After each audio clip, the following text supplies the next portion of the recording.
Hello, everyone. I hope you're having a fantastic Friday. It is good to see you all.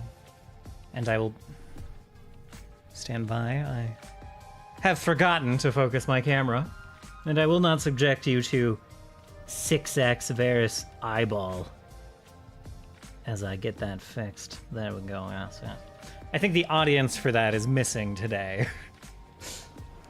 I know they're out there. They have spoken to me, but I think they are not presently here. I apologize for punching the microphone. Anyway, back to it. Today I'm going to be here for a productive time, not a long time. We're going to try to hammer out some GM prep, and then I'm probably going to mosey on my way. I also forgot to clean my glasses, I'm realizing. Hopefully that's not too obvious for all of you, but it's going to strain the heck out of my eyes shortly.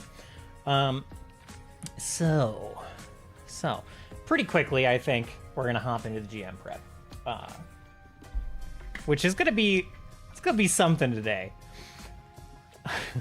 The players, the murmurs of what they want to do next are certainly interesting and have me slightly concerned, but I think I already have a riposte, a diversion to pull them away from, you know, pursuing a certain course of action for too long.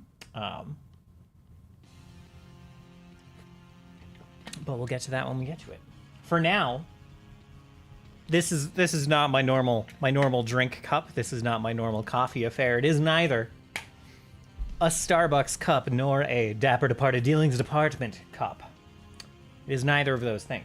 It is, in fact, the blend cup for my Ninja blender that I bought several years ago and never started using until recently.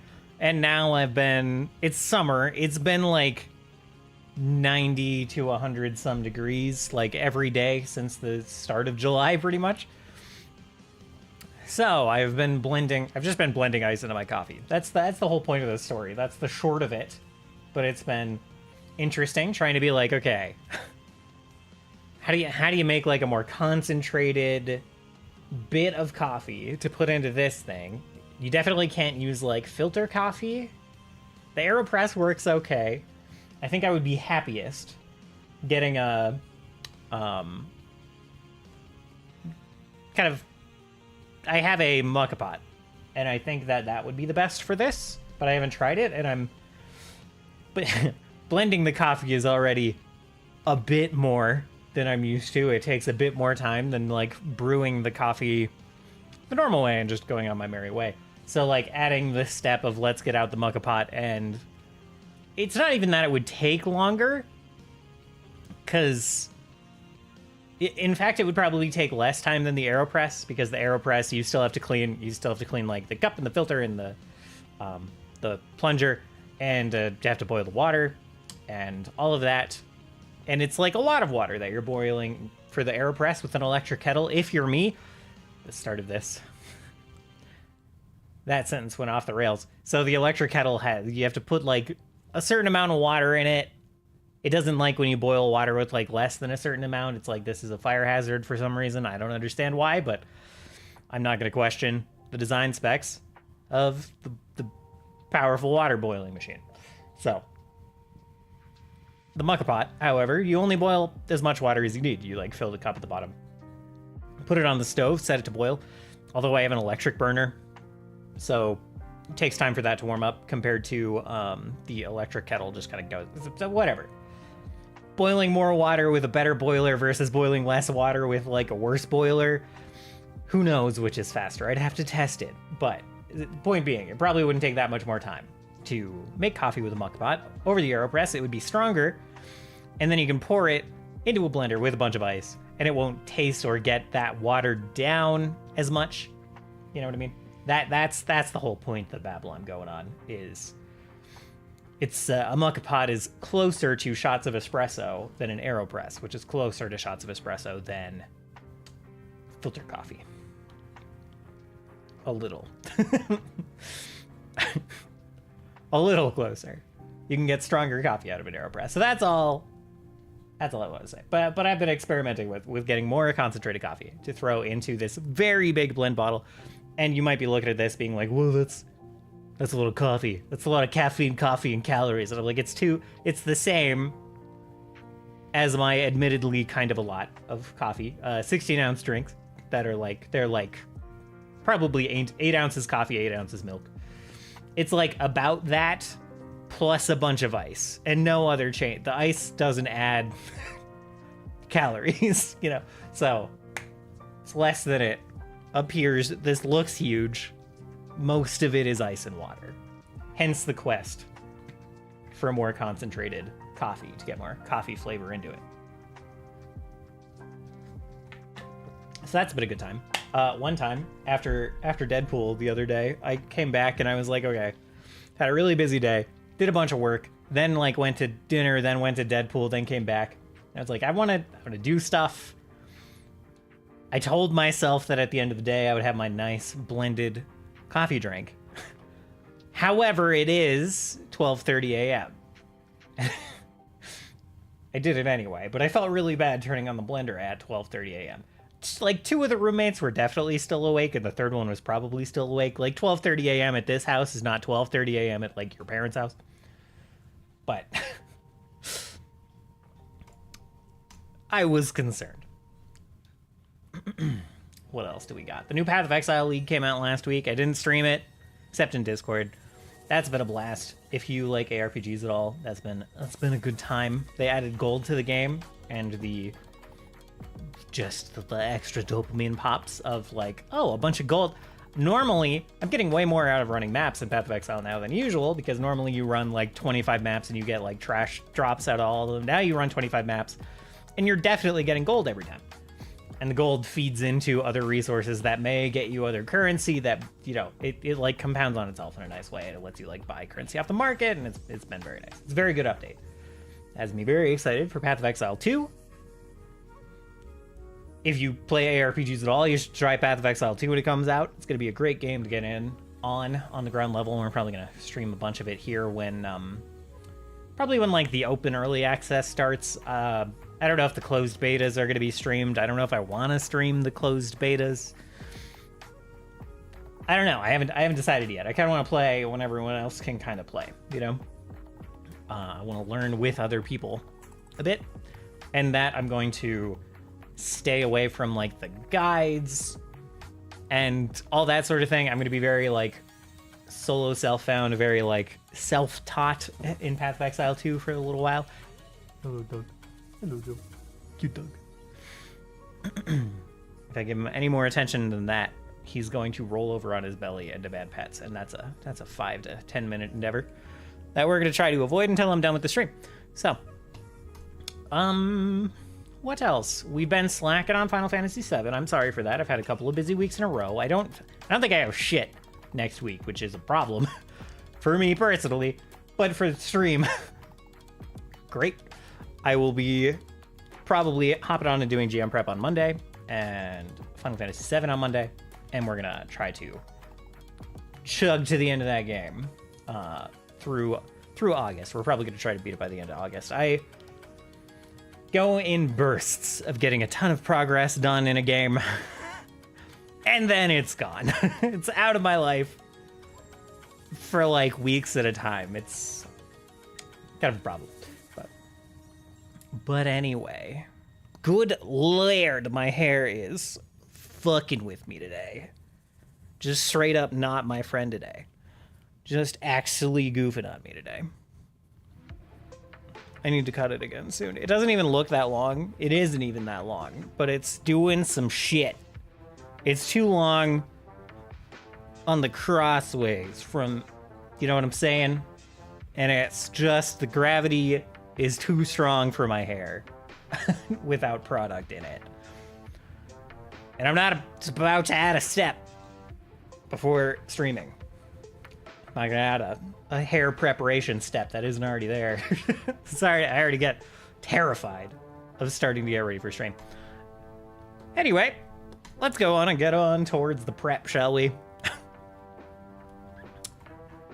This page, ignore this page. This is just combat testing of this new. I got this little interface down here. I can like, you know, I can select this tree, I can target Turret Con, and I can, like... It's an interface that gives you your stats and your buttons, your strike buttons and whatnot. That's all. That's all this page is for. I'm very excited for that. Let's see. So we have to recap the last session, which actually went great, I think. I really enjoyed it. So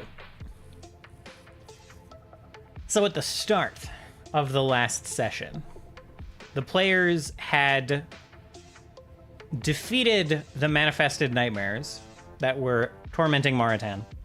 Whether by word or by weapon, they had to cut through all of the nightmares that Mouritan, the Dusk Wing, the god of nightmare, had been torturing herself with, essentially. So, and the players in the process of trying to recruit this god to their cause had to kind of fight with their way through these nightmares, kind of discover Mouritan's story and figure out what was haunting her before they could recruit her. So, with all of that done, the only thing that laid in their way was convincing Mouritan herself to join them. So, start of that last session, the players began a social encounter to try to convince Mouritan to join their side. Let's see, what notes do I have here? I described kind of these shadows as flying away from Mouritan that would come up later. These shadowy, impish figures that kind of scurried away on the walls and the ceilings as the nightmares around Mouritan broke down. And then Mouritan broke out of the shell and said, essentially, like, why do you persist so? Why do you not let me rest? What makes you think that you can keep me safe from the Seraph and his allies? I know they're coming for me, so what makes you think? What makes you think that you can recruit me and keep me safe? And there, we started a kind of like Pathfinder 2e social encounter, and I think it worked out pretty well.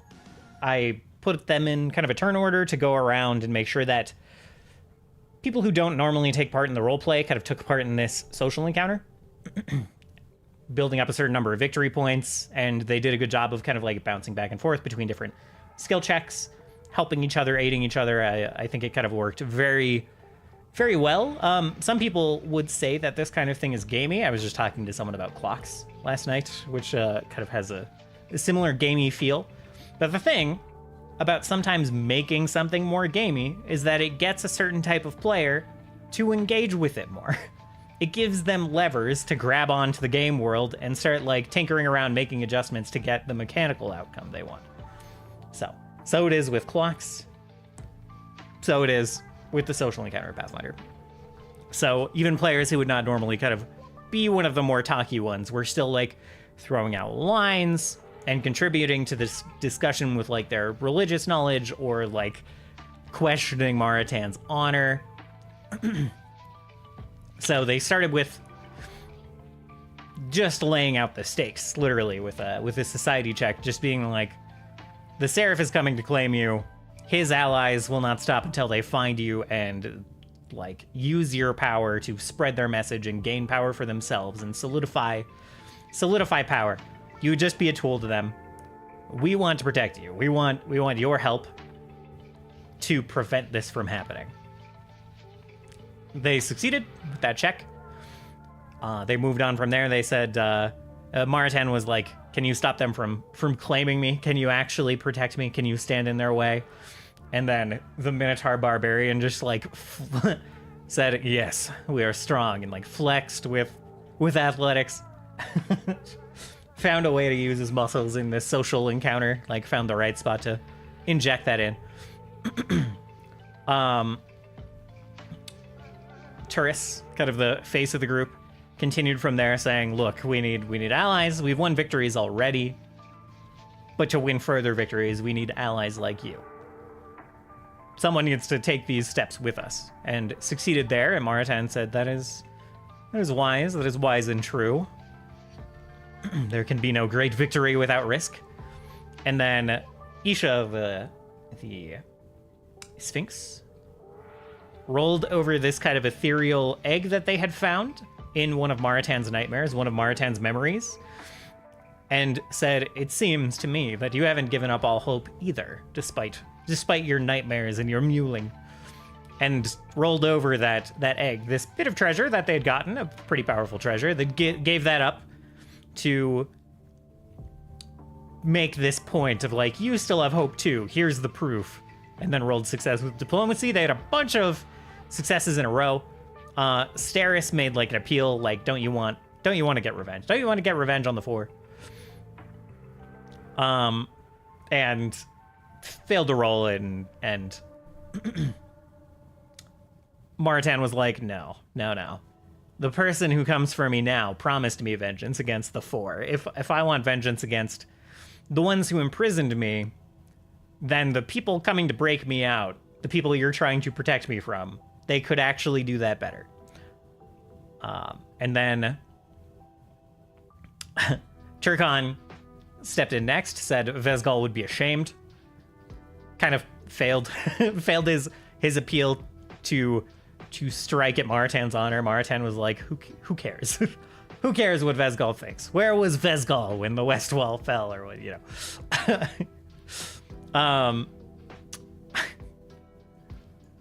And then there was like a follow-up. Who followed up?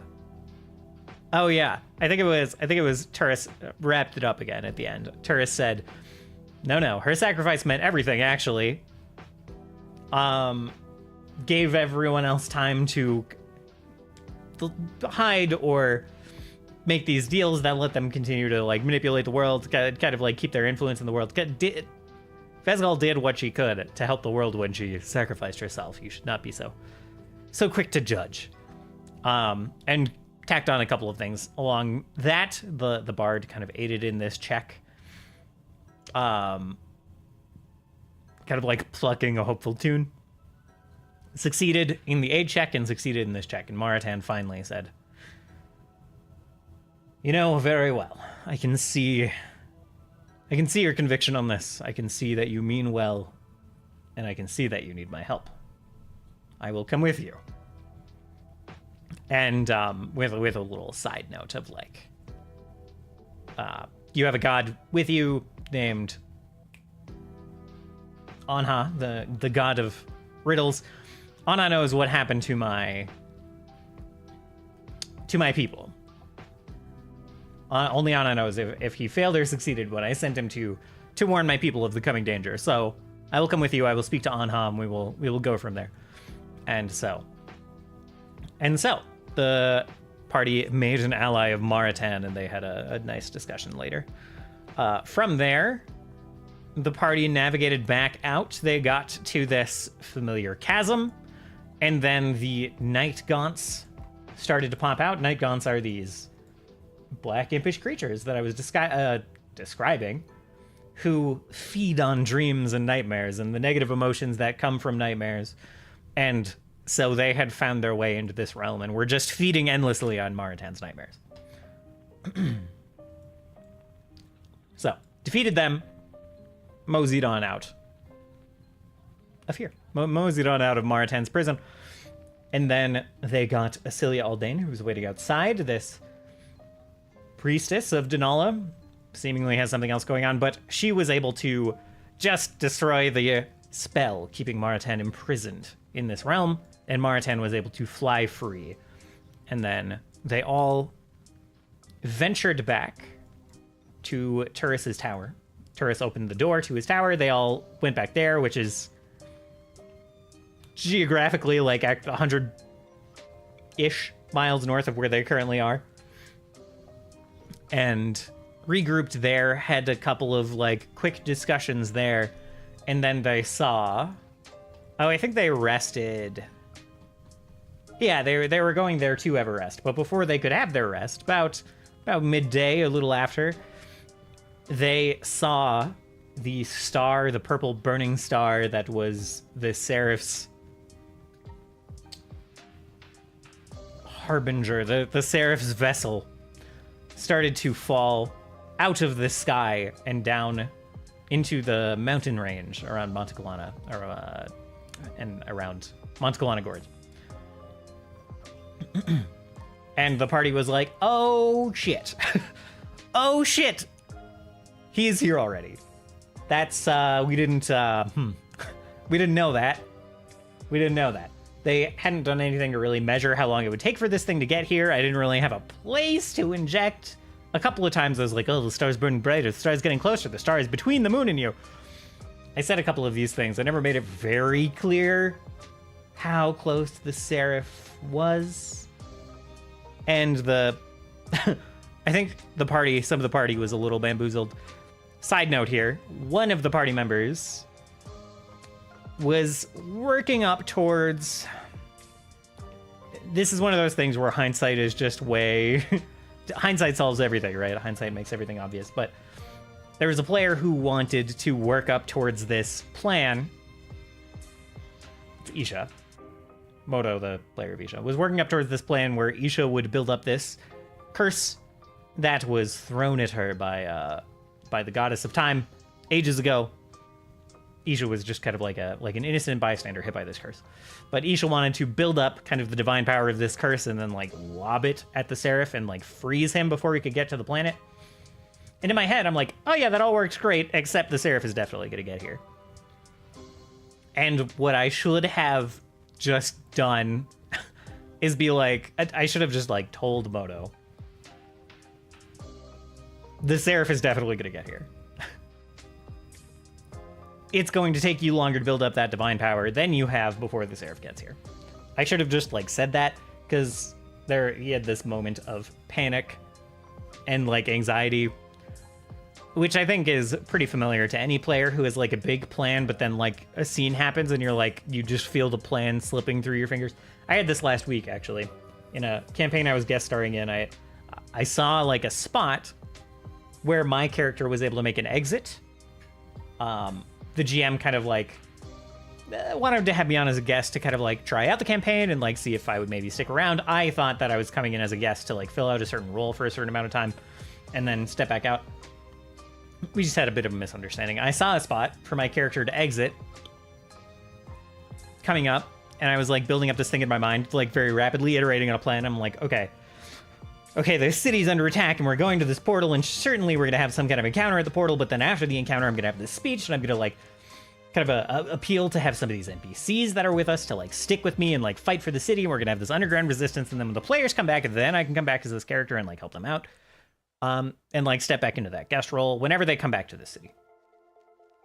And then we get to the portal and there is no encounter there, and the GM just immediately describes like the NPC companions all like going through the portal, and some of the party like goes through the portal immediately, and I'm like, oh god, I'm missing my moment. Oh god, what do I do?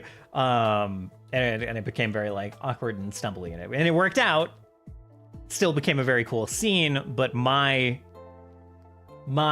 plan of having this big speech and kind of encouraging some of these NPCs to stay with me and fight with me, that kind of like slipped through my fingers, and I had a lot of anxiety about that in the moment. And as soon as Moto started talking to me about this, I was like, oh yeah, I totally understand what you mean, and I feel really bad for putting you in that position to have those feelings. And he said he got over it quickly and it wasn't a big deal and everything, and that's great, but I still feel bad that I set up the situation in the first place. You know what I mean? When I could have just said, I will work with you on this, but it's not going to work out before the Seraph arrives. The Seraph is definitely going to get here, and we can put something else together similar for sure, and we can still make it like a cool scene. And I was already building alternatives in my head. I already kind of like know. He was like, I was attached to this cool visual of it being like suspended in the air, and I was like, yeah, actually, I'm going to work it out so you have something almost identical to that, and it's going to be this very big obvious thing, like suspended in the air above the gorge where everyone can see it when we get to that point. But he didn't know that. I'd done nothing to reassure him of that ahead of time. So like in the game, as we were playing, it felt bad. Instead of being the right kind of like, oh shit, there's the Seraph. It was the wrong kind of, oh shit, there's the Seraph, and I can't do what I want to do. I'm being blocked from doing what I want to do. So yeah, don't be precious with like keeping your surprises too close. If you know one of your players is planning something like this, don't just like give it out for nothing. You know what I mean? Don't just like tell everyone, hey, this big secret's coming up, just in case. But like, if a player's actively trying to plan something with you, maybe don't be coy. It's fine. It's fine if one of the players gets the gist of your secret. Yeah. So that was a bumble. That was a silly mistake. Anyway, party goes back to the tower, catch up with everyone. They see this thing coming down. There are a couple more discussions. There's back and forth with Mauritan of like, okay, so we know this Seraph. There's some kind of dream thing going on where like the Seraph's minions kind of communicate with people through dreams, and they can kind of manipulate dreams in these weird ways. Hello, dog.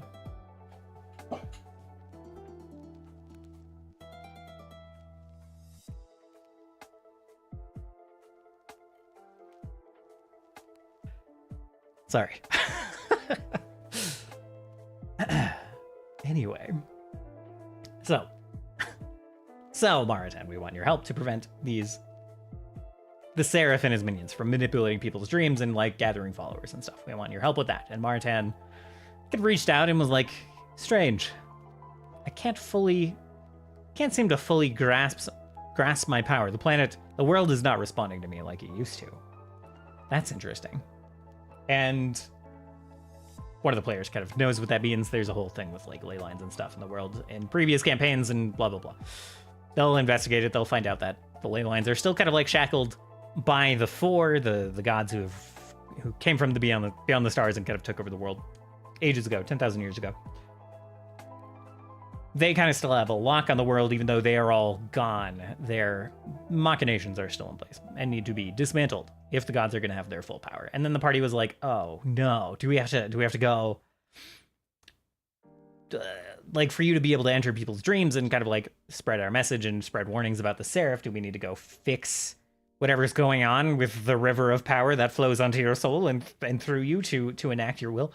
Do we need to go fix that right now? And Mauritan scoffed and was like, that is the bare minimum. I can certainly spread nightmares and warnings about this. It just prevents me from invoking much greater power of nightmare and of dusk and of dreams, you know. So I didn't send the party into a panic of like, oh no, we need to go do this thing right now. So yeah. After that, there were a couple of discussions. Isha had a discussion with Isilia on the other side of the door, still in the rotunda in the kind of prison of old gods. Asked Isilia kind of how Isdal, the god of storms, slept in his prison, and Isilia touched her hand to the door and was like, "Oh God, it's all rage and waves and lightning and thunder and howling wind." And Isha was like, "Yeah, that makes sense."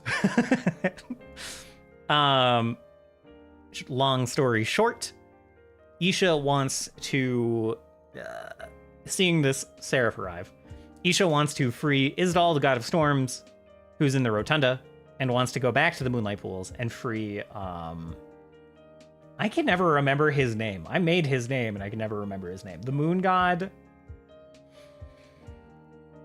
The moon god. You'll see it, I'm sure, on tomorrow. I'm sure you'll see the name tomorrow. I can't believe I can't remember it right now. Whatever. Go free the moon god. So, that is what we need to talk about. No, pretty much. The party didn't have any complaints about that or anything really. That seems like good next steps to them. So that's a thing we need to talk about. So let us make a new sheet for the next session, and we'll get started.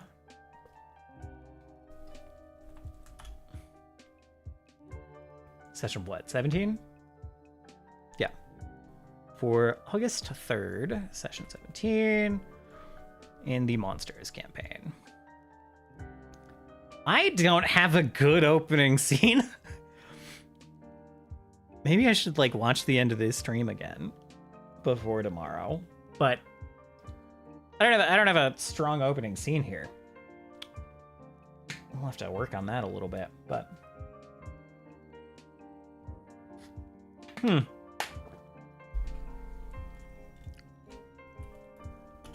just throw a question mark in there, shall we? None of these scenes are going to be helpful for me, right? Oh, this could still be helpful. It won't be number 1, but it could still be helpful when they leave the rotunda.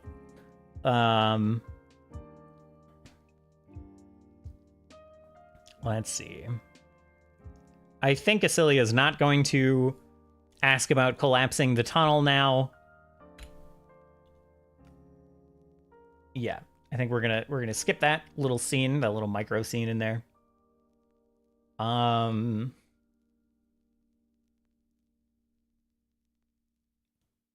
The scene in the city, I thought the last section was gonna play out differently. I thought they were gonna go back to the city.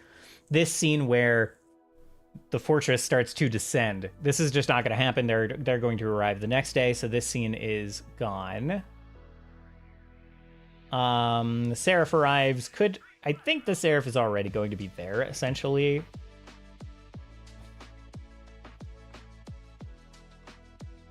Let's see. I think the Seraph might show themselves to make some kind of proclamation. I think the execution of the Dwarf King could still happen.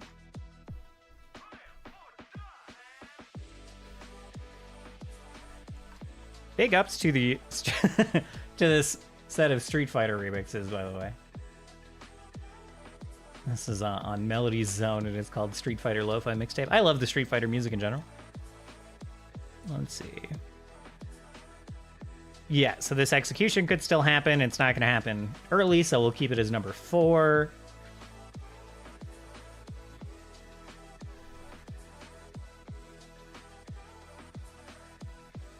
Kalmacourt, this scene is slightly different. Kalmacourt is now going to be brighter.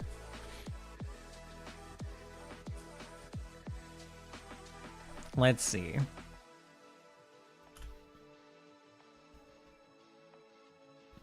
Let's see.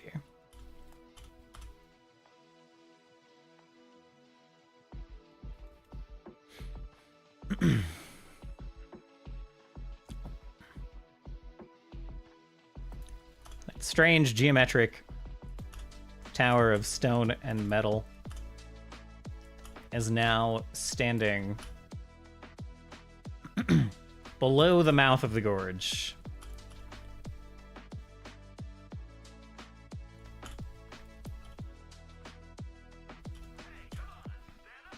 They're not quite reaching the top. Let's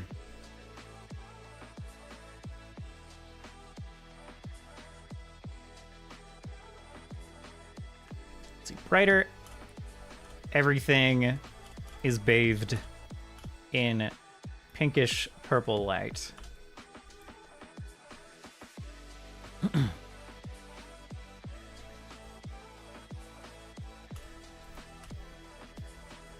And that strange light is burning in the center of the tower.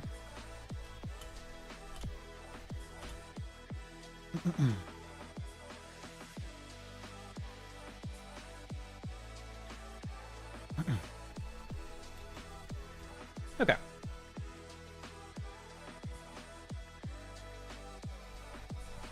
Put that as like number 2. Is it all? I don't know if that H is in the right place, actually. We can do this.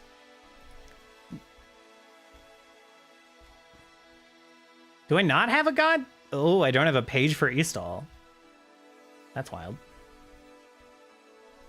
Okay, give me a sec. Let's make sure I spell this right.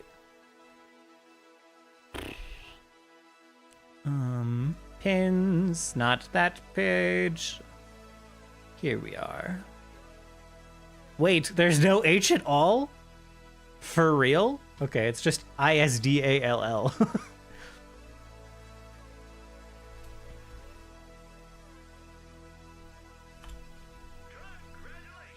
That's kind of a surprise.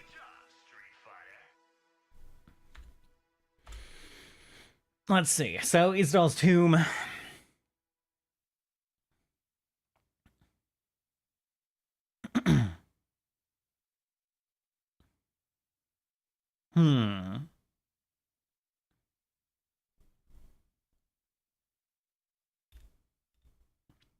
It is a... Let's see. Oh, we're out of the... We're out of the Street Fighter music. Bummer. How about Streets of Rage? Great. Okay.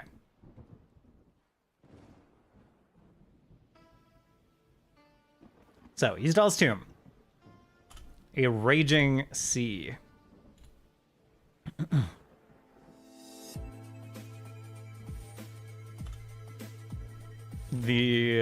Let's see. Roaring wind deafens all else.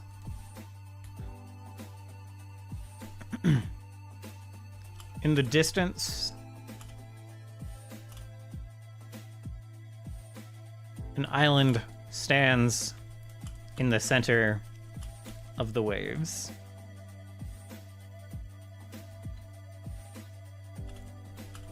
The waves seem to bend around it.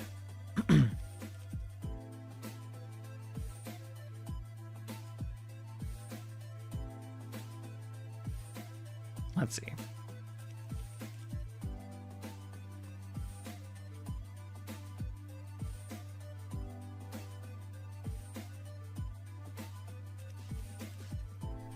And I think it's kind of like down. I think it's like you look into this portal and it's like a bowl down and this sea is like swirling around this island.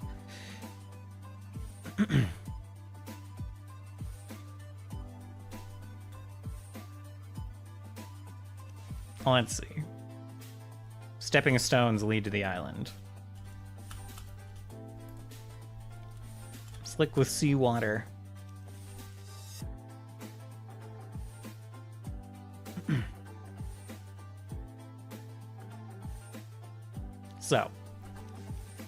So this is just like his power going out of control, is what's going on here. They're going to get there though.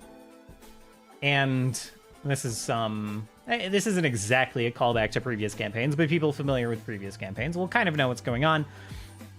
Isdal is not going to be conscious, is not going to be wake-upable, but basically isn't going to have his consciousness within him. That has been separated out and moved to an item that contains his consciousness. He's inside of an intelligent item at the moment. And the Isdal here is just Isdal's rage, pretty much. His rage and many of his powers are still held within his kind of unconscious body sitting on this island. So if they get there, maybe I'll give them like a single-use item or something, but they're not going to be able to recruit Isdal right now because his consciousness is somewhere else. And this isn't so much... I kind of like, you know... On the one hand, I am worried that they're kind of plan A right now without knowing kind of what else to do. Their plan A is like get all of Isha's friends out of the vaults, out of their prisons, which is fine.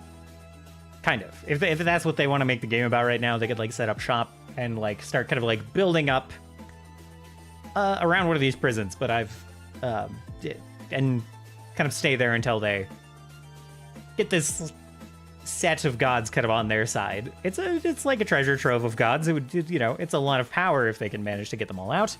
But they're going to draw some attention. There has to be challenges, right? And I've been kind of like doing some rolls. I know that many old gods did like separate their power out, or like their will. They kind of like hid themselves in items so that their body would be imprisoned away, but they would live on in some form in the rest of the world, and continue to kind of like enact their will and try to bring about their release, or just continue to live in some way or shape or form. So that is going to be going on with Ysdal. So far, we've had one be actually dead. We've had one be completely fine in Anna. We've had one be racked by their own powers in Mauritan, who had some reflections of Cinabra from Campaign 1, who was kind of like tormented by their own powers and kind of like cleaved themselves into so many pieces that they didn't know who they were anymore, and they had some serious issues to work out. So it was with Mauritan. The one we haven't seen so far is, okay, I don't really want to be imprisoned, but I know the four are going to come for me. What can I do? Well, I can put some of my consciousness in something that can stay in this world while I get locked away. And so he left his rage in his body to kind of like wreak havoc until it could be imprisoned, while the rest of him, I don't know how he exists without his rage. I guess he's very serene.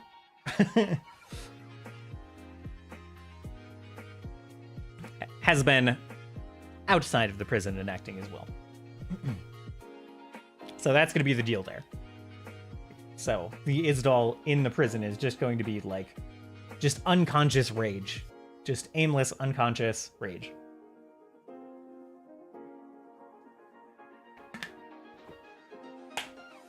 Let's see. So that's going to be the deal here. So if they want to release Ysdal, they're going to have to find this item. Minor Brain Blast. It could literally just be the item that... It could be the item that the thief stole. That's pretty good. Okay. I think that'll be it. And that could draw them back to this city. Oh. That's some of the best... You just saw one of the best parts of GMing Live, where you're like weaving all these threads, you're like hanging these different hooks and like melding these different ideas together, and you're really just like, I don't know. You're just kind of like looking for opportunities to like slap down. Like the players already have part of the map, right?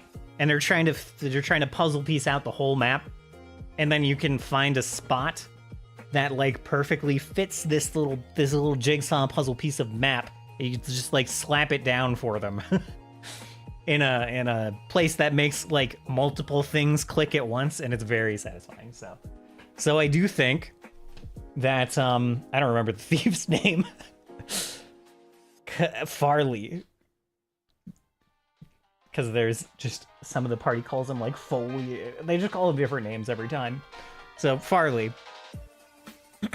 Farley is going to have Ysdal's artifact. Ah, that's good. That's very nice.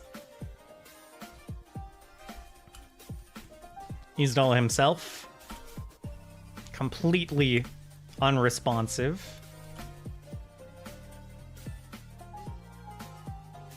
Well, not completely unresponsive, mostly unresponsive.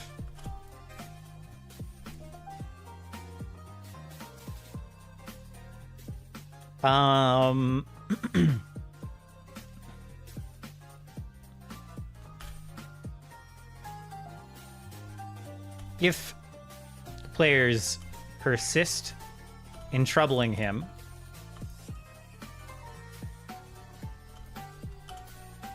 he will grow increasingly violent, his rage channeling more and more on them.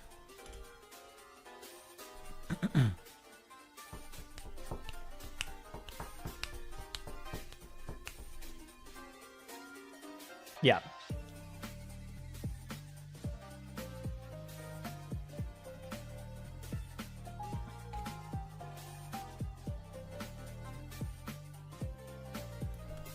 Lightning bolt, maybe. A giant wave. The The sea will form a giant wave and crash down over the island, perhaps chasing them back to the portal.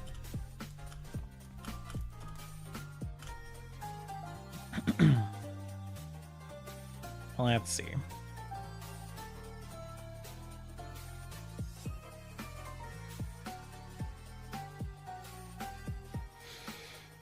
Yeah, so let's see. So there are the stepping stones leading to his island that are slick with seawater. Let me get this thought out of my head first. Certain checks might reveal that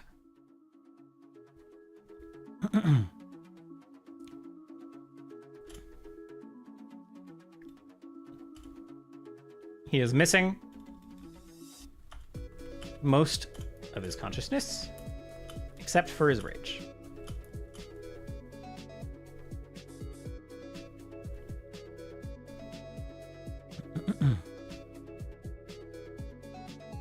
History, society, and religion checks.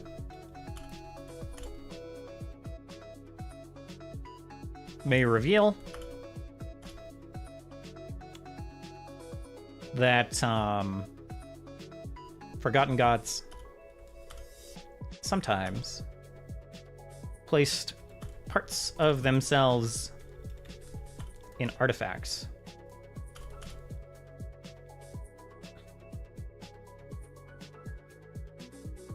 To continue living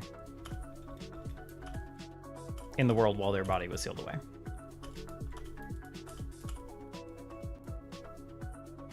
Okay, so those are kind of the main points with Easdal.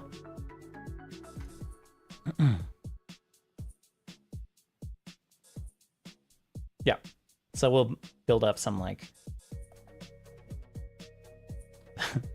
some spells and stuff. The sea will try to wash them away if they annoy him too much. Getting to him. They'll have all of their resources here. They'll have hero points. I think we can be like a little bit annoying with reaching him. Let's see.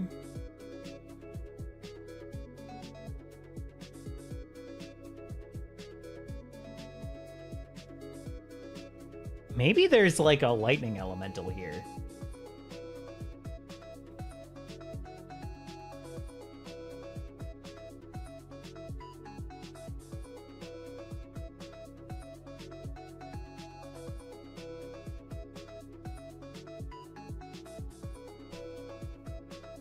Maybe Easdal's rage just like drew in a powerful lightning elemental that they can like befriend. Maybe we'll do that.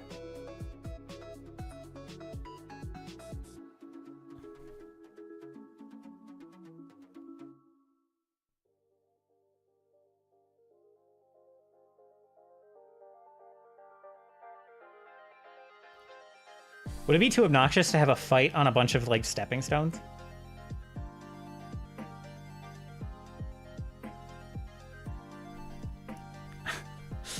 I'm describing my way out of being able to use a generic map. I know I am. Whatever. I can come up with maps later. That is not the important part of this by any means. Okay. So we'll come up with a map later, but at the end of this, I'll just have like maybe a powerful lightning elemental was drawn to this place by Easdal's wrath.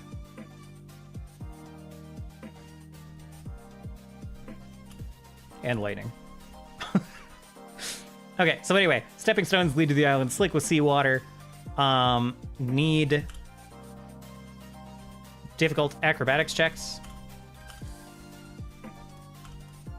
to balance.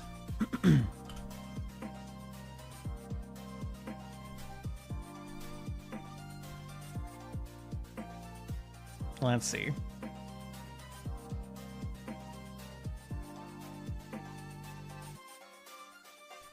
This is going to be tricky for them, I think. If they try to brute force this with all 6 players, someone definitely gets swept away. So they'll need to, if they do something smart, like just tying themselves together with rope, that will help here. They haven't been doing those kind of more clever solutions too much. So I'm curious to see how it goes. I might try to use this to nudge them a little bit to be like, hey, be a little creative and help each other out and you'll make this a lot easier. Maybe I'll be a little meta with that. I did that last session with like the social encounter, and it seemed to help some of the players engage a little bit, and that was good. So maybe I'll encourage it a little bit here as well.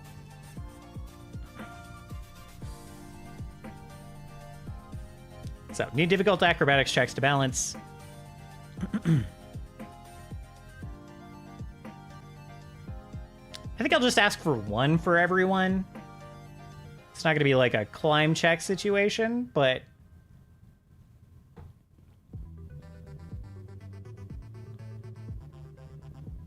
yeah, I think that's what we're going to do. Just 1 each. And we'll see how it kind of cascades.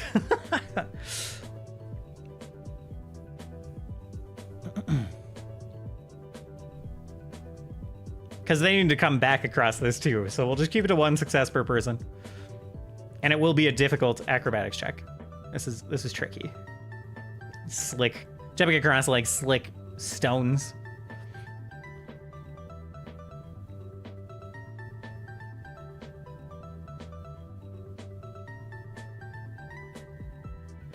Yep. Okay.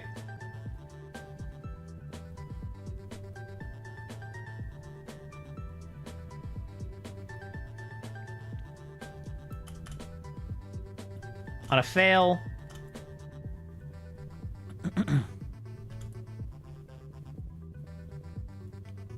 they slip,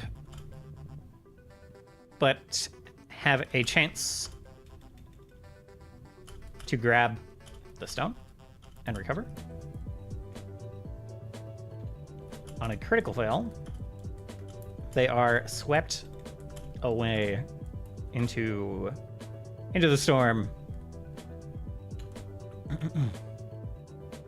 And then athletics checks to swim towards the island.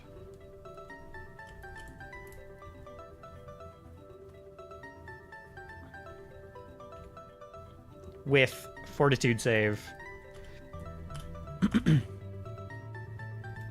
to withstand the battering waves.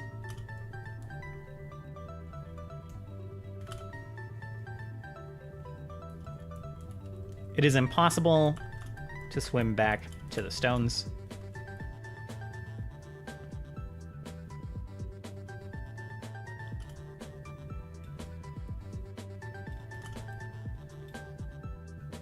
Yeah, impossible to swim against the flow. Back to the stones. So, there we go. And I think this is all just going to use standard DCs for the most part.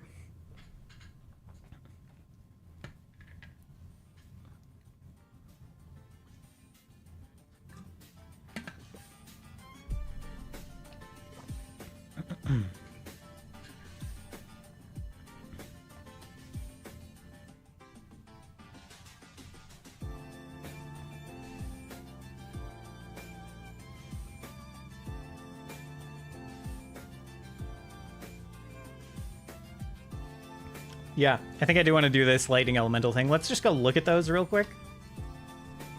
Look at what kind of like lightning elemental creatures we have. Be cute if it was some kind of dog or something, but I'm not gonna copy. There's a stone dog just showed up in Moto's campaign, so I'm not gonna copy him so quickly. It's got like air methods and stuff. There's got to be lightning duders somewhere. Ice Zuggle. Spark Bat? Maybe? What is this from? Bestiary 2. Spark Bats congregate around volatile weather in the plane of air. Helpful. Maybe?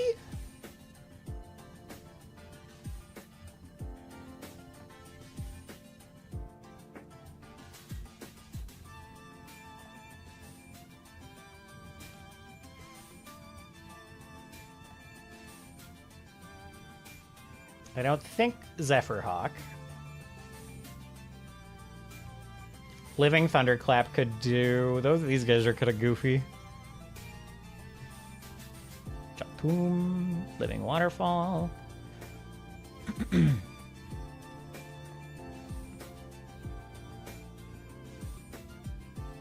I simultaneously...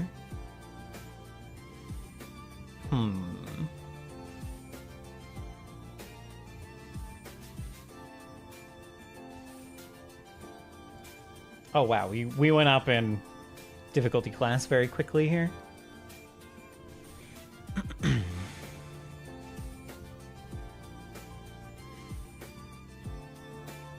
There's not a lot of lightning.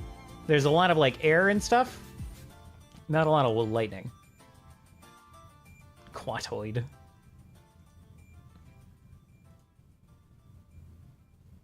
Invisible Stalker is air.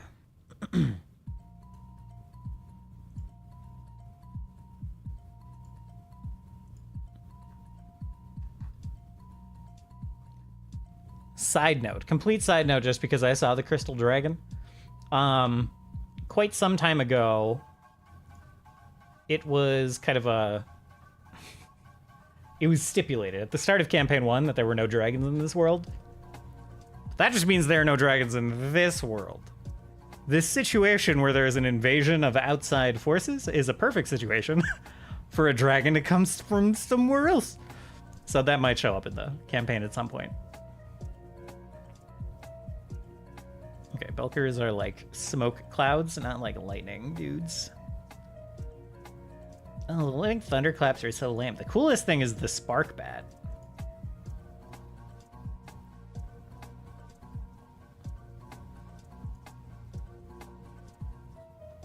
If I want it to be a combat, it should be like a bunch of spark bats. And again, I don't want to do the pet angle just because there's been a pet angle in Moto's campaign recently, so the fact that this doesn't speak any languages is a problem. Let's get rid of elemental. Is there like lightning? Electricity is a trait. Okay. Storm bear. Storm hag. A Behir. Whoa. Can I look at that art from here? No.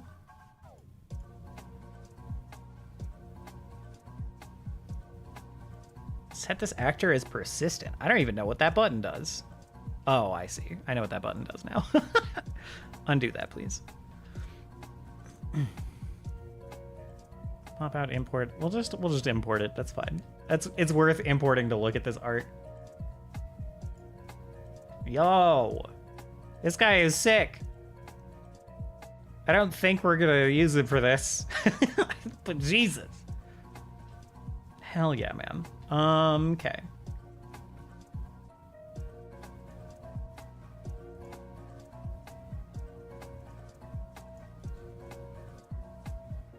I don't think we want to do a hag. I don't want to do a storm hag, I don't think. And again, the storm bears are going to be like... There's no notes on it? Oh, it's from a Pathfinder Society thing. Okay. Consume lightning, pretty cool. Again, it's kind of it would be kind of a pet angle. Ah, man, okay.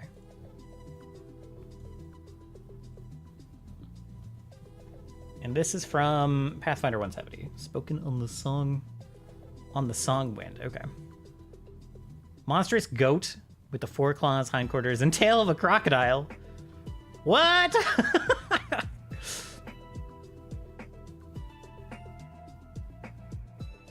Wow, that's a wild descriptor. I would love that.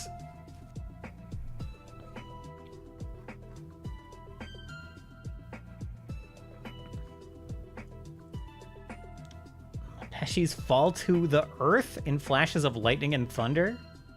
Most return to the heavens on gossamer strands of web on which they descend. But those few that remain cry out, lamenting their inability to return to their home in the sky. What the fuck? What the fuck? Okay. Like, this has to be it, I think. I think this is perfect. It'll be a Mapeshi that can talk.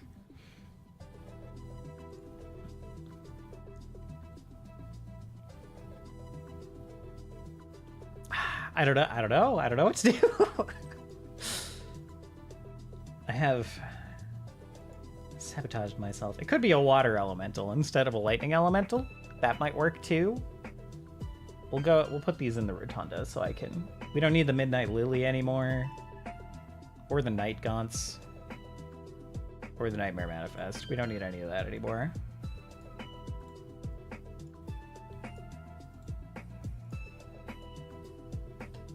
So we'll throw the Mapeshi in there. And I'll try to find some art for that. Otherwise... So some like water or wind elementals would also work just fine.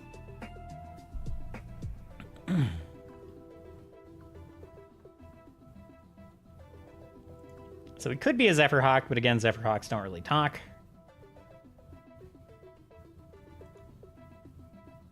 Oh, John.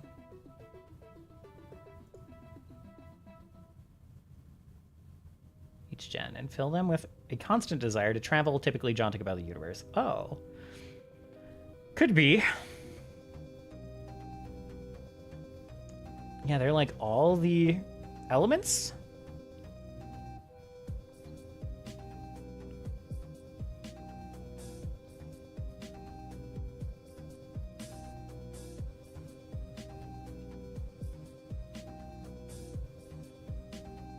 Generally at least 5 levels higher than a typical example of their kind. Shuyuk gains additional spells. The basics appear here in sidebars and are detailed further in Rage of the Elements. The most wondrous of their powers is the ability to grant wishes 3 times per year. This is not an innate ability, but a ritual practice passed down over time in an attempt to replicate the wish-granting abilities of gens. What the fuck?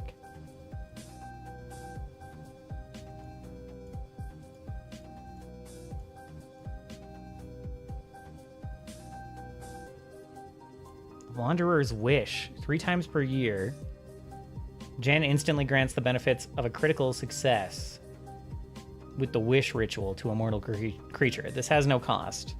That creature specifies what they wish for, but the interpretation is up to the Jan. A Jan typically attempts to grant the wish in a way that encourages growth and exploration. A summoned Jan can't use this ability.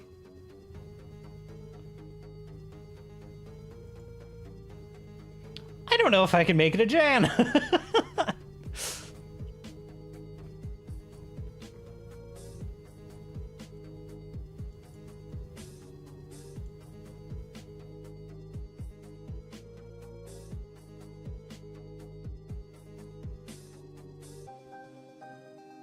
In a way that encourages growth and exploration. I don't think this is a good time for this to come up.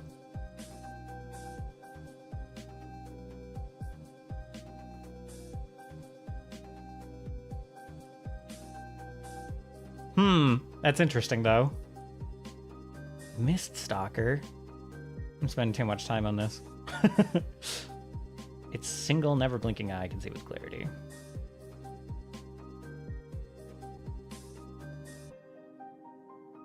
Not a lot of description here.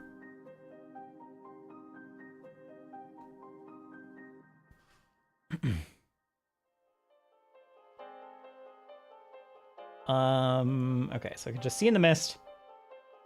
It has an aura of mist. Could do the Mist Stalker. I don't think so exactly, but we could do it.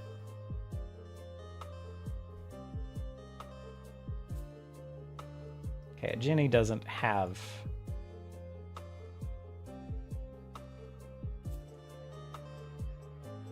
Doesn't have the wishes.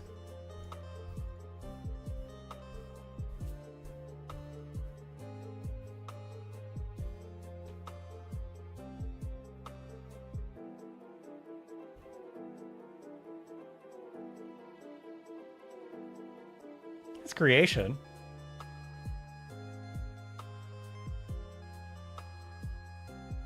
Five cubic feet or smaller.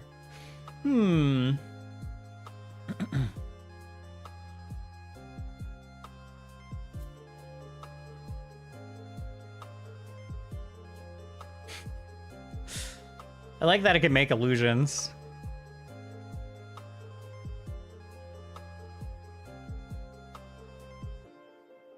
Once per round, it can Hurricane Blast.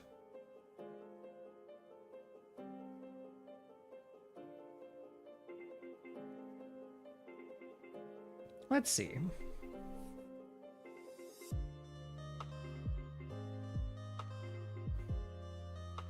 Maybe a genie. Or Jathum? Is this the newer one? Monster Core. Yeah.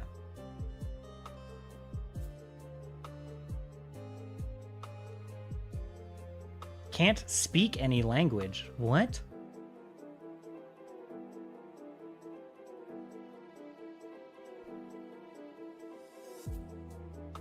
Plain Bear operate within dreams, nightmares, and time. Oh.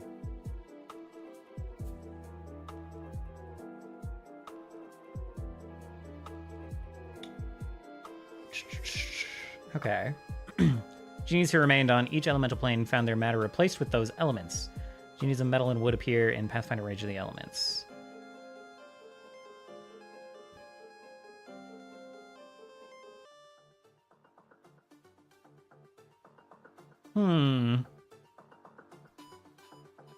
What is this random can't speak any language thing? That seems odd.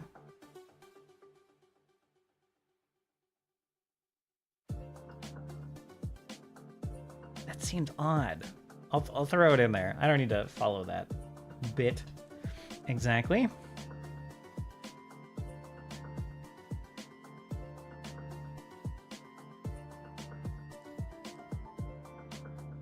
So we could do that. Could do a living waterfall, of course.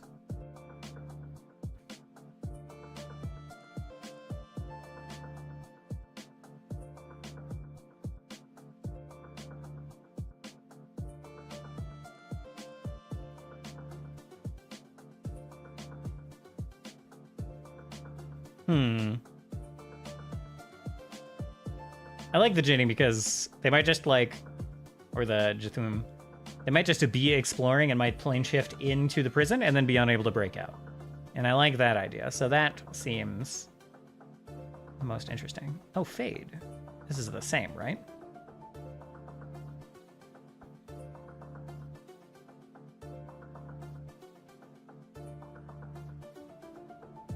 Interesting.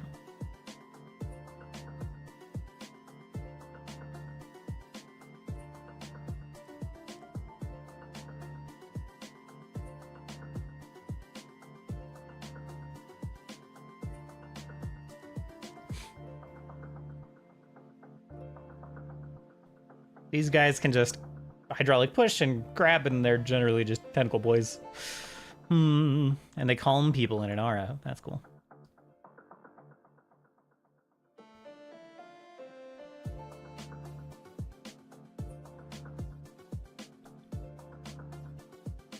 I assume this Quatoid is from Monster Core?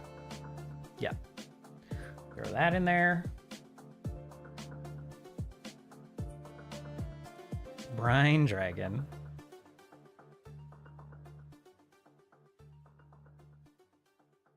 I like that these have the elemental trait. Are they actually from a plane?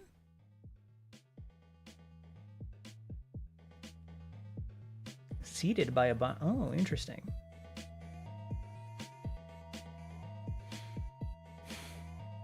Care little for either good or evil. Opinionated and willing to impose their sense of order on others. This is neat. Many brine dragons eventually seek to rule over a meticulously crafted community. These communities are orderly and well-planned with rigid standards of courtesy and unchanging laws. That's rad. I would love to use that. Gosh darn it, Konnor. Okay, so I've got plenty of options. Anyway, there's some kind of elemental stuck in this plate. I'm spending way too much time on this. We need to move on to the moon god.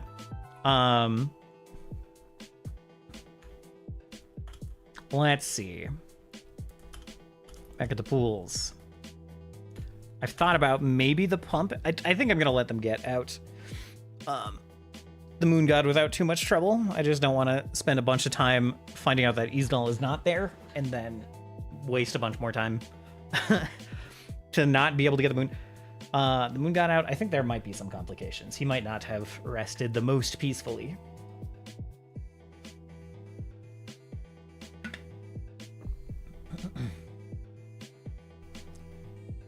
Let's see.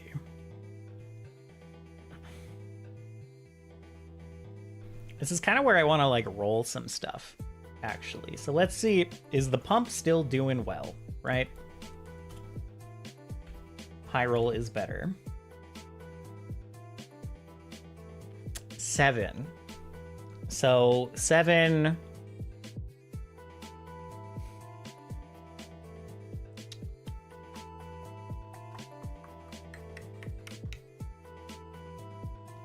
But I don't want to just make them fix it again. They've already done that a lot. It's a good goof, but it's a goof we've done a few times.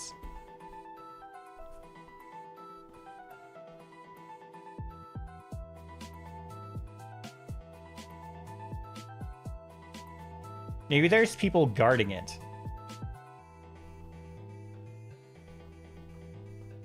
Pump is inside.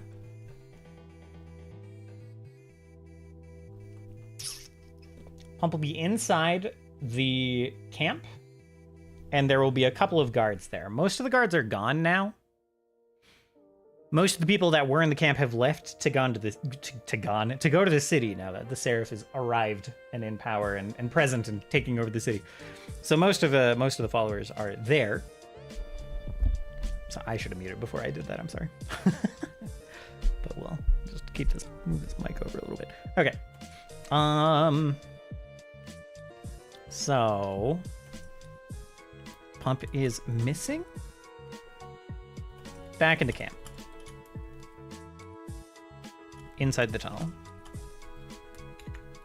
There are a couple of guards at the camp.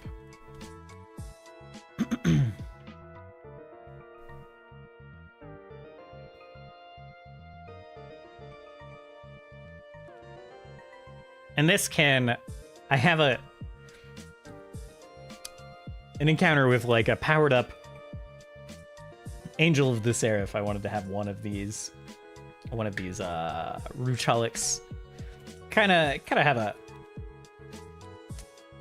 more rough encounter with the party before the party out levels them. I want them to have one like slugfest with one of these Ruchalics. Hello, Element. How are you doing? Welcome in. It is good to see you. I hope you're having a lovely Friday.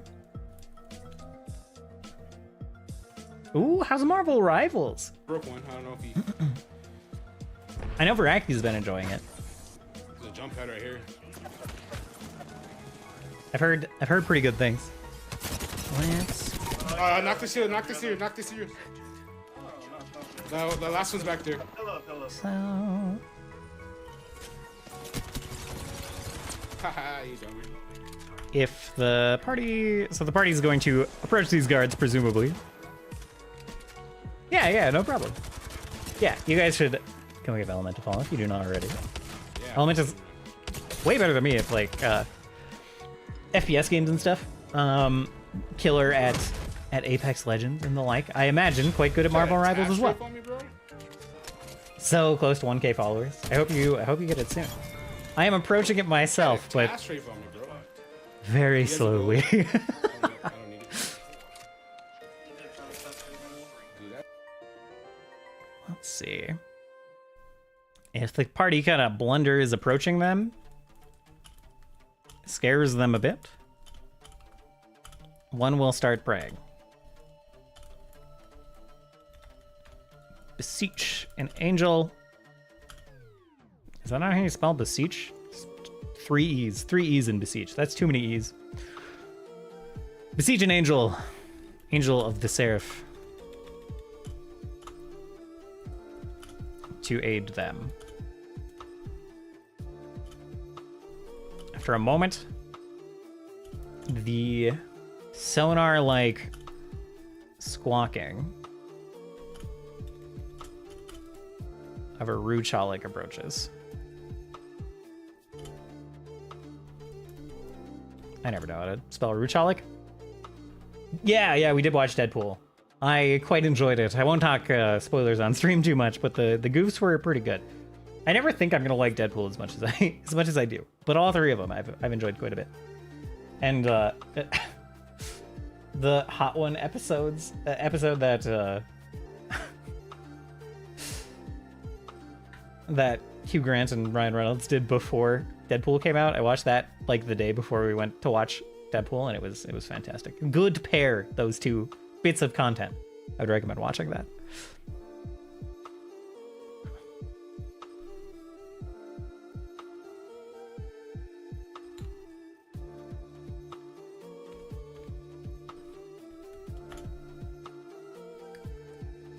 I need to know the moon god's name. Keon, that's right. Okay.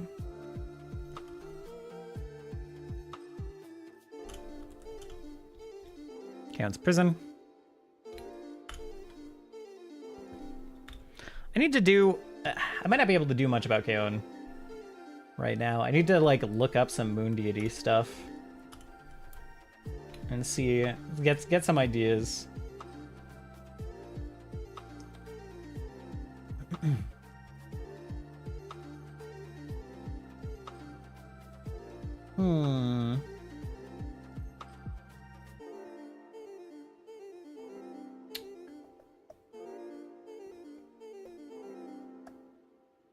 And Isha called Keon her mirror, so there might be something there.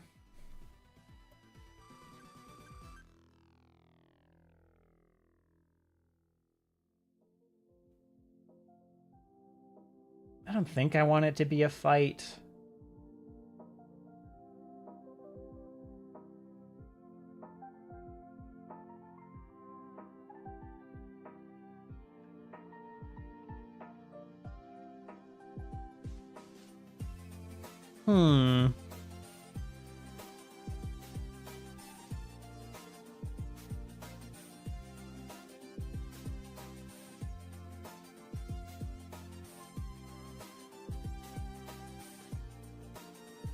Yeah, there's the traveler thing, but I don't know. Like, Khonshu.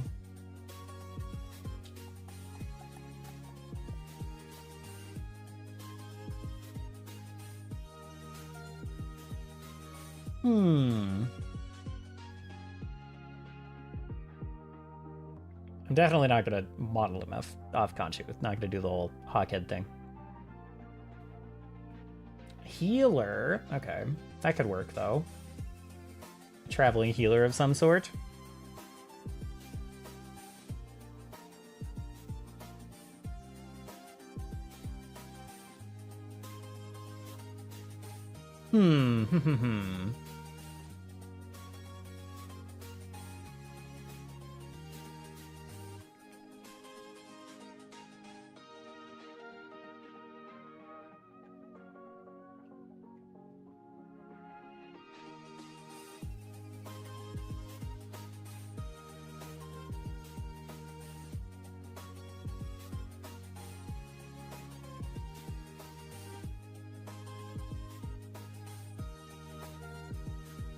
Interesting.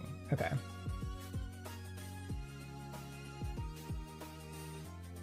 I think Khonshu will be... Not Khonshu. Wow. Gosh darn it. Keon will be just like...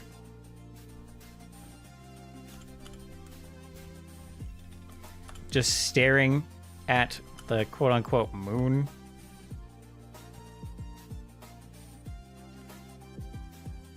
I need to figure out something for, like, his surroundings. I've had to make too many god prisons in a row. Gosh darn it. This is the fourth one.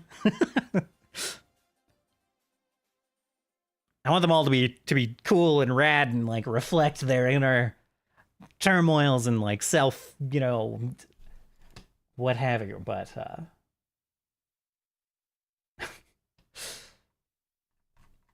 but making... Oh, this will be the 6th one? No, this will be the 5th one. Because it's... Yeah. I can count. Let's pop on I do love the Donkey Kong playlist. Let's throw that on. I think I'm gonna... Like, I want to take a break soon. If I go too much longer, I need to take a break. But I might just wrap this up soon. I don't have too much to do. I do have to fill out the map of...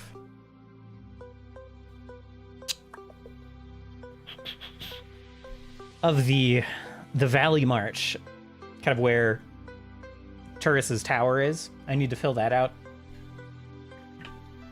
relatively soon, but I think I could do that in the next week on a longer night. It's not Trap this week. I am not familiar with that. Is that a movie? Oh yeah, it came out this year. How have I heard like nothing about this?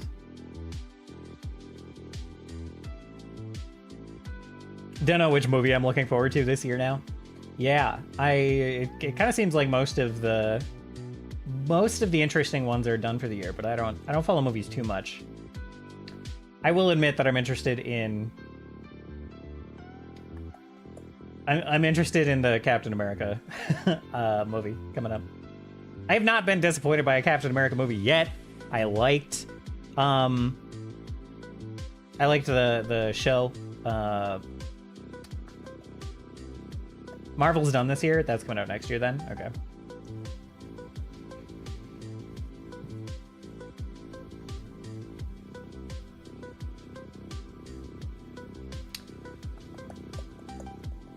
Three Marvel movies, goodness. Oh, is it Cap and...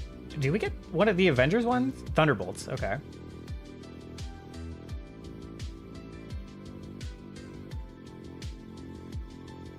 Yeah, I've only heard about those two and the two Avengers movies, but I have no idea when anything's coming out.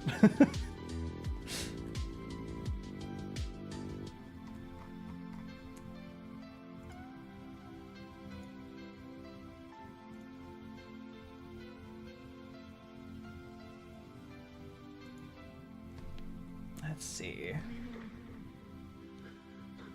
Oh, Fantastic Four. Okay. Who, They start filming on Monday, okay.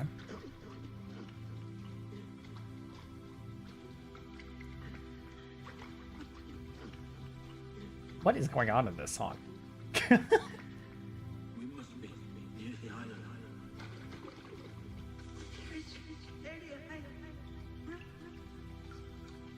It's a very weird Donkey Kong remix. Okay.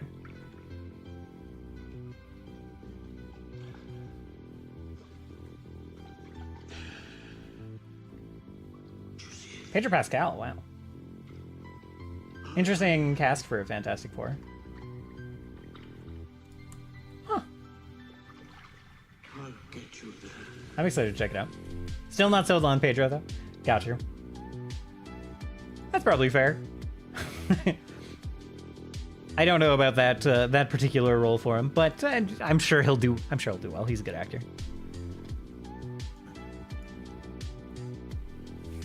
Is it who I would prefer in the role? I have no idea. I'm shit with actors.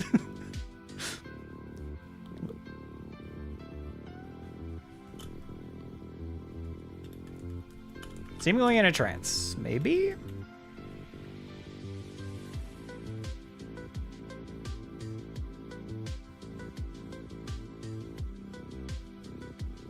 My mirror. I need to cook on Kaon's stuff tonight. I might not finish up Kaon's mechanical stuff tonight.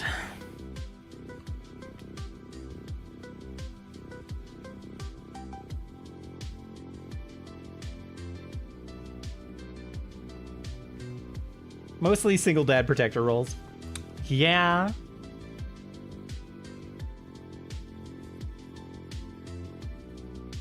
I'm curious to see how he does.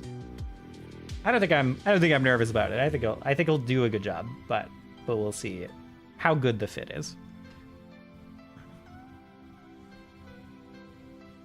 But it's definitely an interesting cast for that whole movie.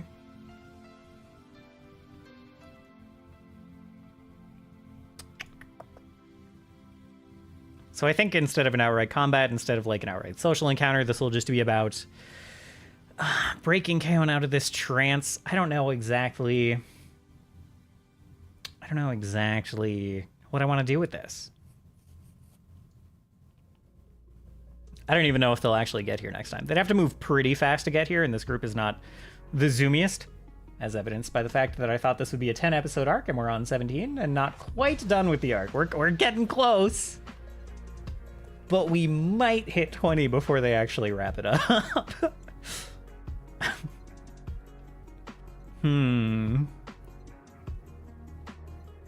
There's also a scene that I'm holding back until a dramatic point hits. I'm manipulating it a little more than I should.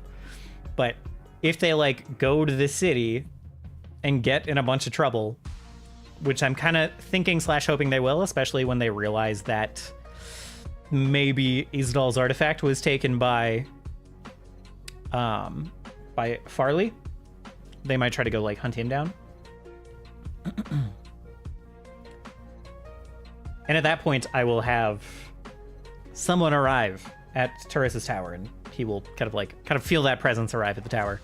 And that's going to be a big character reveal. That's going to be this Visitia Persophius Naga, who's been mentioned in the story a little bit so far.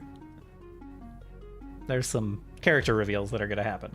Turris is going to realize, going to figure out a little bit where he came from.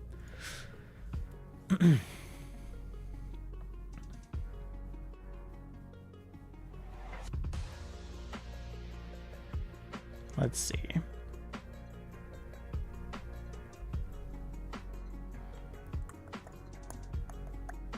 Yeah, I just need to do some research on the Kaon stuff. I'm going to base them a little bit on other moon deities, I think, and like mythology about the moon.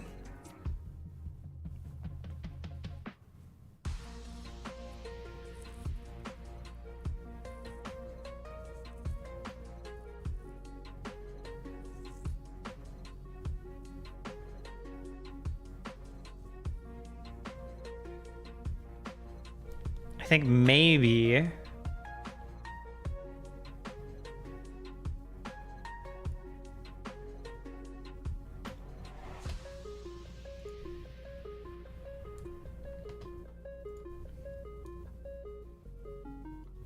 let's see. Starved of the ability to travel and gaze upon the world.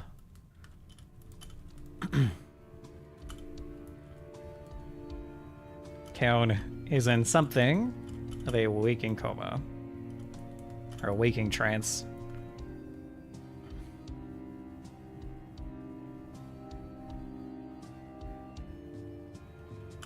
I also need to figure out what this guy looks like.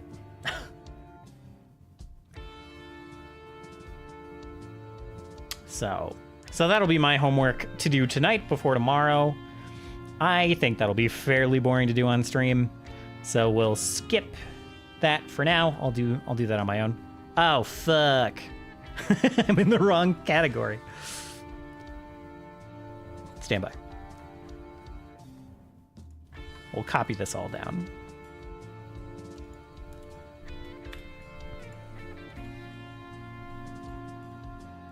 And then copy over the secrets and clues, and we'll see if any of those need to be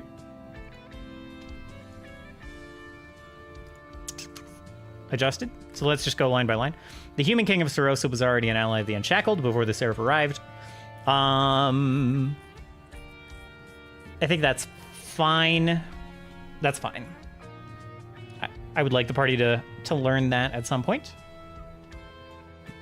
Ever since the first quake, some creatures, mimics included, oh yeah, have been affected by a great unsatiable? I just ended it there. Unsatiable hunger. I just wrote the word unsatiable, period. They've been really... I don't know. I guess hunger goes with unsatiable. Unsatiable suggests a hunger, almost, but man. Okay. One of the Guardian Naga witnessed the Four's arrival. That's fine. I think each land guardian was in charge of a different place of power. Each was made into a sanctuary, guarded by Vesgal. Some undead have been attacking the devils, the Unshackled, the Moonflowers, ignoring other living beings. That's fine. That's fine.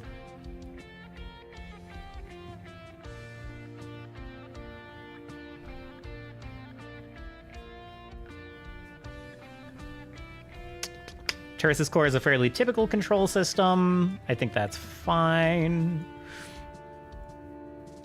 Some/many of the people created by the Four actually existed before their arrival. Yep. Worlds. Oh, they found out this secret. They found out that the world's mana/spiritual energy, something is still shackled by the Leyline Nexus, is put in place by the Four. Yeah. That's fine. The Divine Naga that served the Four are the same as those referenced as Guardians of the Land. Yes. And the Hand and the Unseen Seraph both work for the same entity, more or less, the Rotting Mother, aka Shub-Nigroth. How do you spell Shub-Nigroth?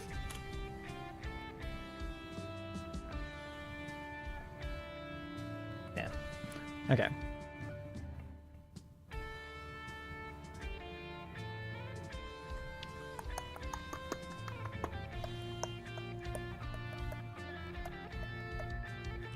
Okay, so we just have one new secret and or clue to come up with.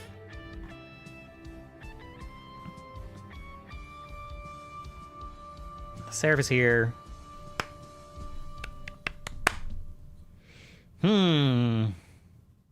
This is always so tricky. I've like burnt through my good ones and the party has been in this location for a long time.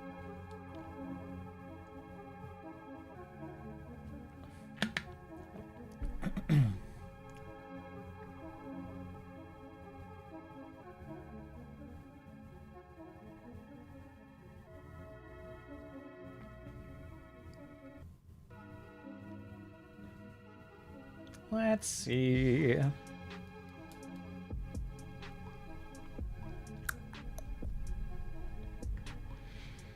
Was there anything revealed in this scene? And the hush chatter around them stops. Shadow rattles. Rumble fills your ears. Oh, you know what?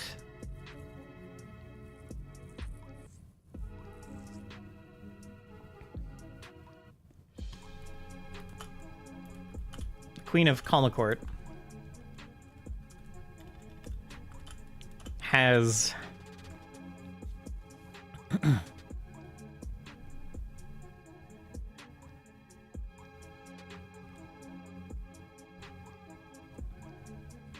tasked some of her most loyal servants. Most loyal, I don't know, most loyal underlings to form a resistance against the Seraph and his forces.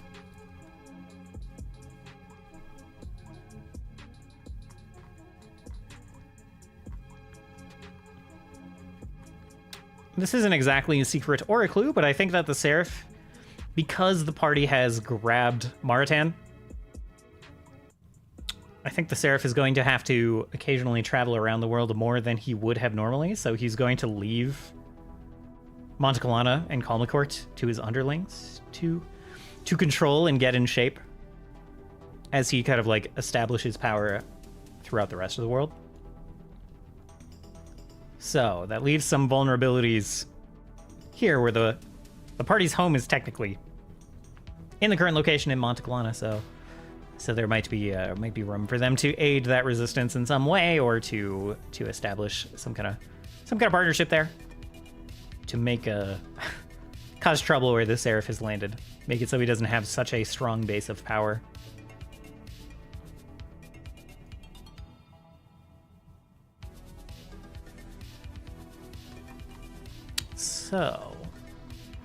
So yeah. We kind of crushed the session sheet this time. That was like an hour to get this filled out. I'm pretty happy with everything we've got. Got one kind of definite combat loaded up. We've got this thing with maybe there's an elemental in Isdal's tomb. Got Isdal figured out. The thing I have to do the most homework on here is Kaon's prison. But I'm very excited for the session tomorrow. I think... I know that was a short one. we haven't even been going for 2 hours. I know that, I know this is pretty short, but I think I'm gonna wrap it up and find someone to raid here. Well, thank you, Relevant. I appreciate that. I don't know if you've been keeping up with it, but I've been really enjoying this campaign. It's such a fun group of players, and it's very self-indulgent. This campaign is like very much about like the world that I've kind of like built up and all of its backstory, but the players seem to be enjoying it. So I thought I'd have you all night since Core no Friday anymore. Core tries to stream on Friday. I always think I'm going to, like, when I do stream on a Friday, I feel like I'm going to, I always think I'm going to raid Core, but we'll see. Thank you. Yeah, 2 hours of work is, I used to put in so much more work. We'll put in some heavier work on some sessions coming up. It just so happens that the players are trying to do things that can kind of fit in the theater of the mind pretty well. So I'm not like building up dungeons and stuff.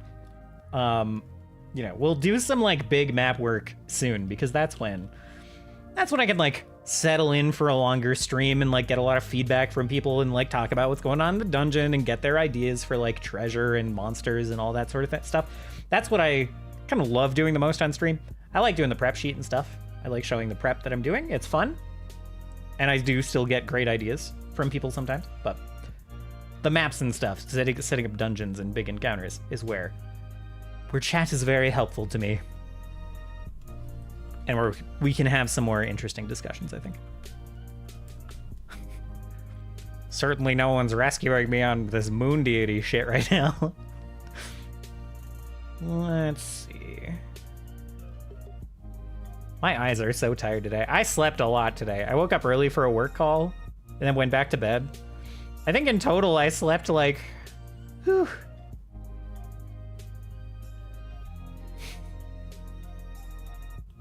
I don't know. I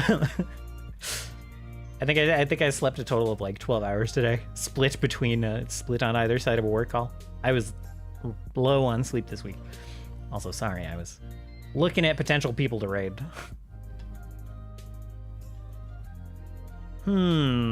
It's pretty quiet tonight, frankly.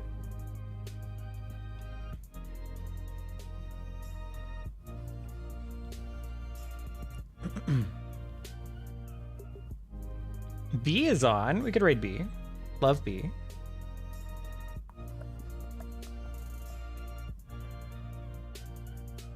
There's some RPG people too. I do like raiding RPG people when I'm doing TTRPG stuff. So maybe I'll do that. I see Down to Die is on. So maybe we'll go hang out there. We'll check out the Pathfinder category.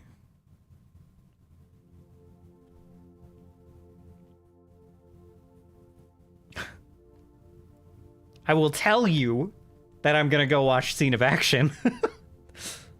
Give Scene of Action a shout out real quick. A shout out that won't embarrass me by showing up in his in his feed. Hey. But this guy kicks so much ass, and you should follow him if you do not already. G for giveaway. Yeah! Woohoo! That was weird. That was some sort of strange, like the vocal cords were vibrating at a tone, but then like the flesh above the vocal cords were vibrating at their own kind of thing. Despite what you might think in that clip, very talented musician and excellent to watch. Defenders of Kobold. Are these the guys doing? I think that's who will raid here. I know one set of folks is like doing a Kobold-based version of some of the adventure paths right now, and it's a lot of fun. Okay, so let's raid these guys. Seems like another kind of tabletop focused channel. I don't know if I've been here before, actually. I don't know if this is the same group that I am familiar with, but they are currently playing Pathfinder 2e. It looks like homebrew to me. The Vampire of Time and Memory seems homebrewy. So we'll go check them out, see what they've got going on. What I've got going on is we're gonna play what I just prepped tomorrow. Usually I prep a little earlier in the week, but tomorrow is the session. Afterwards, we're going to play Super Vibe with Voraktee. I don't know if I'll stream it or if I'll just raid over to Voraktee or what, but try to get some Super Vibe in. Super Vibe's like a MOBA-style top-down camera battle royale game. It's pretty fun. It's not quite Battle Right Royale in terms of how much I enjoy it, but it's good, solid, still in kind of their late alpha, early beta testing period, so we're going to check that out a little bit more. It was a lot of fun hopping on that with Voraktee before. Monday, we're going to do more jam prep, and then Final Fantasy VII, we're going to get back to Rebirth. Tuesday is going to be music and Final Fantasy VII, and then that'll be it until Saturday again. So that's kind of what I've got going on. So come out, check the campaign out tomorrow. Check out the prep again on Monday, and music making on Tuesday. Yeah, that's really about it. So I hope you all have a lovely weekend. I hope you've got interesting things planned, and if you don't, I hope you have a nice chill couple of days. And I'm sure I'll catch you all again real soon. Goodbye.